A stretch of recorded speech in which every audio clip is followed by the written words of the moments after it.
Je suis Olivier Saillard, je suis commissaire de l'exposition Asdin Alaya Adriane et nous sommes ici à la Verrerie, au cœur même où M. Alaya présentait ses défilés et où désormais, depuis sa disparition, nous organisons des expositions en son honneur à Paris.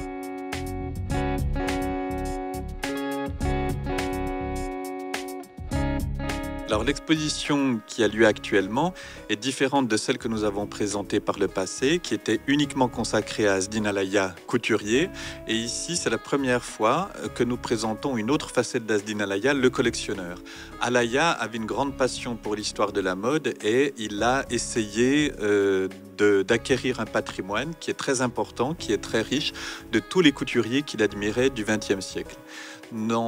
Parmi ces couturiers, il en est un, Adrian, qui était très important à ses yeux, qui était le costumier et le couturier de Greta Garbo, qui était installé à Hollywood et puis qui a fait aussi des collections de mode dans les années 30, 40 et début 50.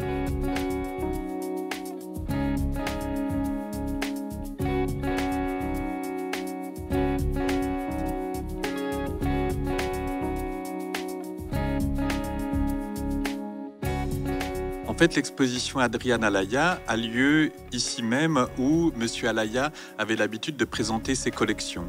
Sur cet art du tailleur qui réunit les deux talents que sont Adrian et Alaya, on a voulu présenter au centre, au cœur même de l'exposition, les créations de M. Alaya, parce que notamment on peut tourner autour des modèles, on peut découvrir la face du modèle comme le dos du modèle, alors qu'en périphérie sont installés les tailleurs de Adrian qui étaient souvent beaucoup plus décorés de face et beaucoup plus anonyme de dos.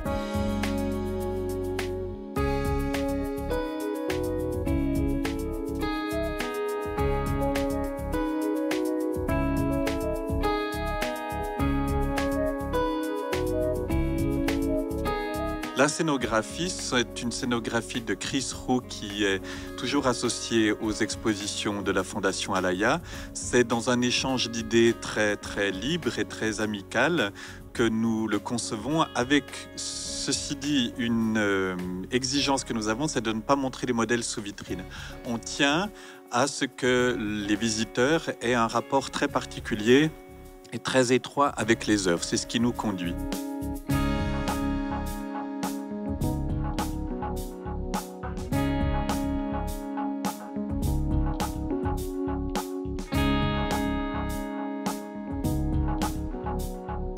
Asdin Alaya disait toujours que c'est dans la couleur noire qu'il aimait le plus voir son travail, parce que le noir comme le blanc indique une forme très précise du dessin. Cela demande une grande exigence pour la coupe, et dans le noir, comme dans une encre noire, Asdin Alaya disait que le vêtement ne supportait aucun défaut. Et c'est probablement aussi la couleur la plus intemporelle qui soit. C'est pour ça qu'il y a souvent beaucoup de vêtements noirs chez Alaya, comme il peut y avoir des vêtements blancs qui rappellent le plâtre des sculptures.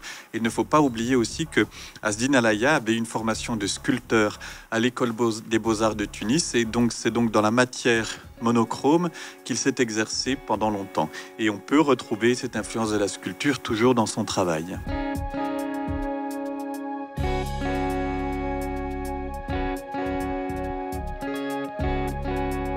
J'aime beaucoup le manteau aussi, je trouve, est comme une forme très intemporelle d'œuvre. J'allais dire robe, mais c'est presque une œuvre, et tellement c'est coupé, c'est calibré, c'est du volume, c'est un art, un grand art de la coupe.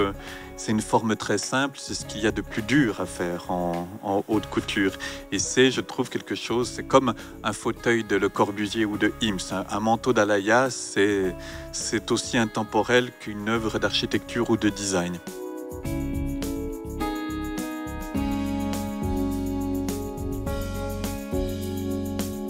Et sur Adrian, il y a un modèle que j'aime beaucoup, qui est celui-ci, qui est très influencé par la mode des années 30 et qui a des petits boutons très amusants. Ce sont des petits sacs avec des dollars dedans. Donc c'est des petits boutons très bien et c'est très hollywoodien.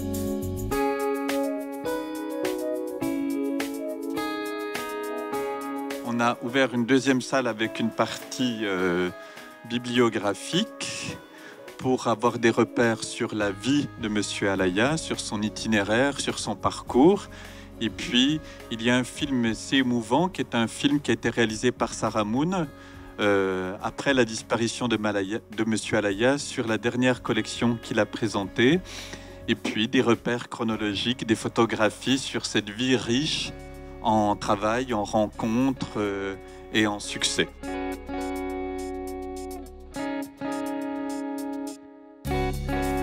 Cette exposition s'adresse à toute forme de public, à tous les visiteurs qui ont pour habitude de fréquenter les galeries et les musées sans discrimination d'âge ni de profession.